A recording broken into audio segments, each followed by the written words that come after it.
चलिए आज north Korea की सियासत के एक ऐसे किरदार की कहानी सुनते हैं जिसने पूरी दुनिया को हैरान कर रखा है, किम यो जोंग। उनके बारे में एक बात मशहूर है, वो मुल्क पर हुकूमत नहीं करती, लेकिन वो खौफ को कंट्रोल करती है। और ये एक जुमला ही उनके पूरे असर और रसूख को समझाने के लिए काफी है।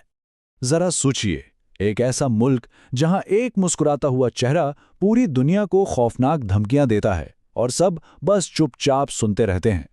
यही तो वो अजीब से तजाद है जिसे आज हमें समझना है। तो ये हैं Kim Jong Yong, north Korea के सुप्रीम लीडर किम जोंग उनकी छोटी बहन।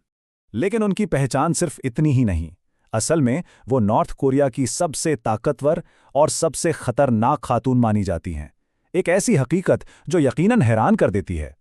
तो सवाल तो उठते हैं, है ना? आखिर वो इतनी ताकतवर बनी कैसे?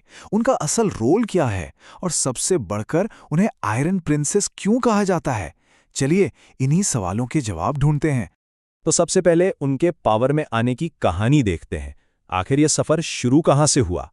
शुरू में उनका सफर बिल्कुल पर्दे के पीछे से शुरू हुआ था, लोगों की नजरों से एकदम दूर। वो अहम जिम्मेदारियां तो संभालती थीं, लेकिन उनका काम नुमाया नहीं था। उनके पावर में आने के स्टेप्स बिल्कुल साफ नजर आते हैं। पहला स्टेप, वो एक असिस्टेंट थीं। फाइल्स मैनेज करना, स्पीचेस तैयार करना, प्लानिंग, ये सब उनके जिम्मे था। फिर आया स्टेप 2, उन्होंने प्रोपेगेंडा डिपार्टमेंट का कंट्रोल अपने हाथ में ले लिया। और आखिर में वो रियासती प्रोपेगेंडा के फन में ऐसी माहिर हो गईं कि उन्हें द वेपन मास्टर कहा जाने लगा। और देखिए, ये समझना बहुत जरूरी है कि नॉर्थ कोरिया में प्रोपेगेंडा सिर्फ झूठी खबरें नहीं होता। नहीं, ये एक हथियार है, एक ऐसा वेपन जिसे आवाम को कंट्रोल करने और दुनिया में अपनी ताकत दिखाने के लिए इस्तेमाल किया जाता है। और किम यो जोंग इस हथियार की मास्टर हैं। तो चलिए अब उनकी शख्सियत के उस तरफ देखते हैं जो उनकी ताकत के अंधेरे पहलू को सामने लाता है।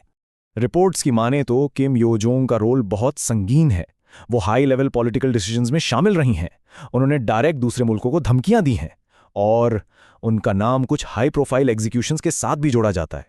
साउथ कोरिया और अमेरिका के खिलाफ उनके जो बयानात आते हैं ना, वो सिर्फ बातें नहीं होती, वो नॉर्थ कोरिया की तरफ से सीधी वार्निंग्स होती हैं और इन वार्निंग्स का पूरा वजन होता है। तो इससे एक बात तो साफ है, उनकी मुस्कुराहट और उनके अल्फाज दोनों एक जैसे खतरनाक हैं। अच्छा, अब उनकी जिंदगी के एक ऐसे हिस्से की बात करते हैं जिसके बारे में बहुत कम लोग जानते हैं। एक ऐसी चीज जो उनकी शख्सियत को एक नया एंगल देती है। हुआ ये कि उन्होंने तालीम स्विट्जरलैंड से हासिल की और इस तालीम ने उन्हें एक यूनिक टूल किट दे दिया।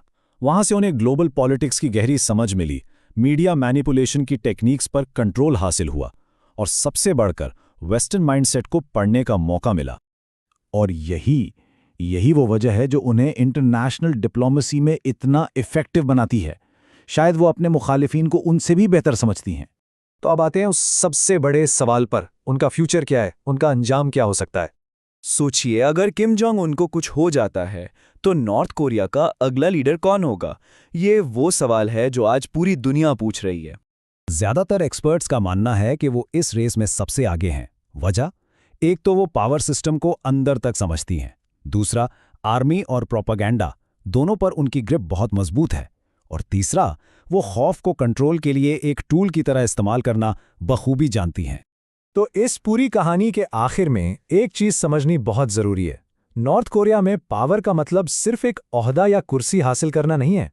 वहां पावर का मतलब है लोगों के दिमाग पर कंट्रोल। जो जहनों पर राज करता है वही असल हुक्मरान होता है।